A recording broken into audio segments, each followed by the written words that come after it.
GameMasters here, and today we're going to chat a little bit about the subclasses not found in Strixhaven, a curriculum of chaos.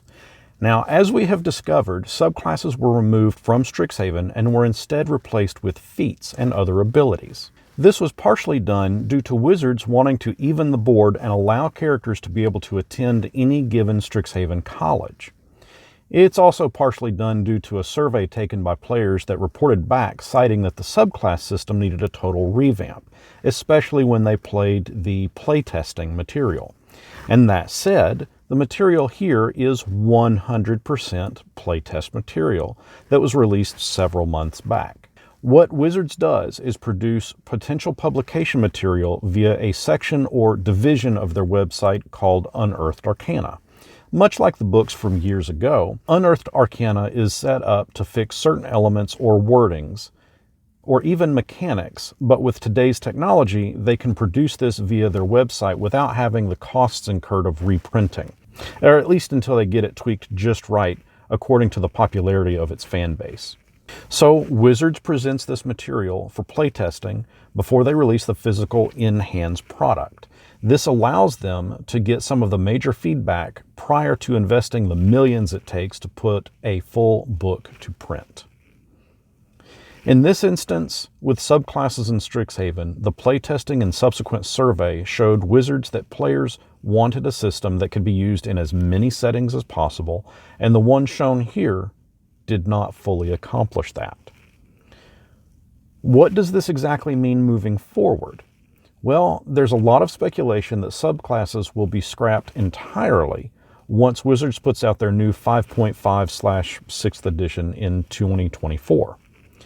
For now, let's explore a little in what Wizards had in store for Strixhaven's subclasses. Now, I don't want to go over each element listed. I'm just going to cover a few things in each would-be subclass. But if you want to see everything listed, I'll leave a link in the description below as to where you can find this playtest material, but grab it pretty quick because I'm not really sure how long Wizards is going to keep it published and listed. You have Mage of Lorehold. So the Lorehold College is all about the study of forces that drive history. Arcane power is used to summon spirits, and this subclass would have granted you a few spells that would not count against the number you would know. They are Knock, Locate Object, Speak with Dead, Spirit Guardians, Arcane Eye, Stone Shape, Destructive Wave, and Legend Lore. At level 1, you also would have gained Ancient Companion. You basically summon a spirit that can inhabit a nearby statue, and it acts as a protector and is friendly to you and your companions. When summoned, you choose the type of spirit it is, a healer, a sage, or a warrior.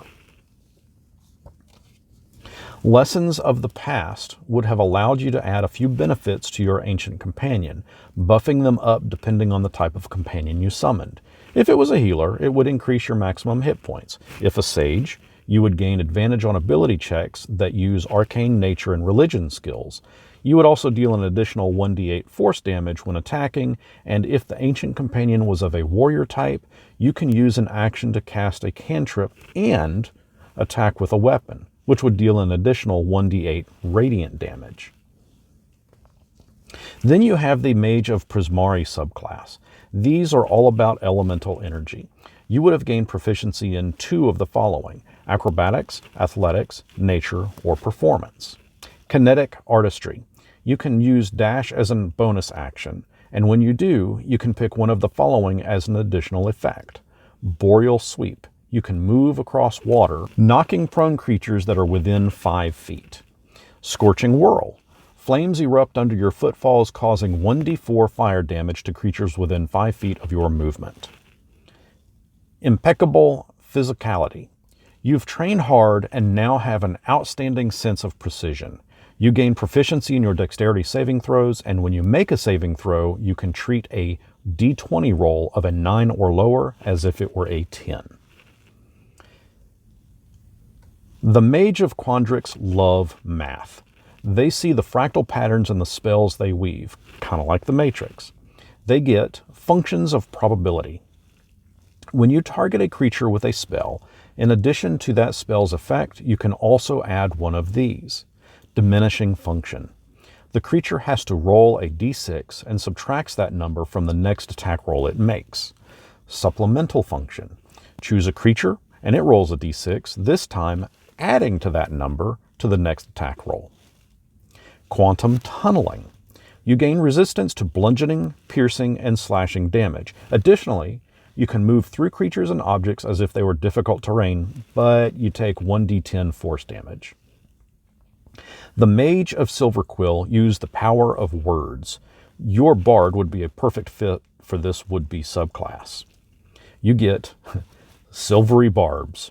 If a creature within 60 feet of you succeeds on an attack roll, saving throw, or ability check, it re-rolls that d20 and must use the lower roll.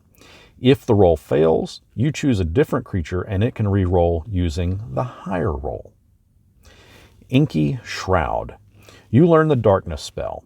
You can cast this without expending a spell slot, and when a creature is caught in it, you can deal 2d10 psychic damage. Lastly, there is the Mage of Witherbloom. These guys are all about life and death. They would have gotten Essence Tap. As a bonus action, you pull Life Essence to empower yourself and gain one of the following. Overgrowth. As a bonus action, on subsequent turns, you can expend and roll 1 hit die, regaining a number of hit points equal to the number rolled plus your spellcasting modifier. Withering Strike.